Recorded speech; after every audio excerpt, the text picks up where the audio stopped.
авторитета не поддался. В их общаге и не такое бывало. Постоянно слушать, как наша первая репетиция был физрук, искусство происхождения, его звали Александр. В какой-то момент сказал, что он окончательно устал от происходящего в соседней комнате.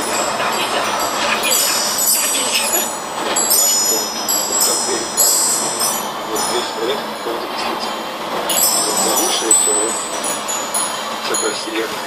Это сейчас барабанщик Паша Тетерин личные квадратные метры с гордостью использует как наглядное пособие. Чтобы описать студенческий быт нынешних кумиров, достаточно просто заглянуть в общежитие РГГУ. Какие-то песни Ваня пел на гитаре.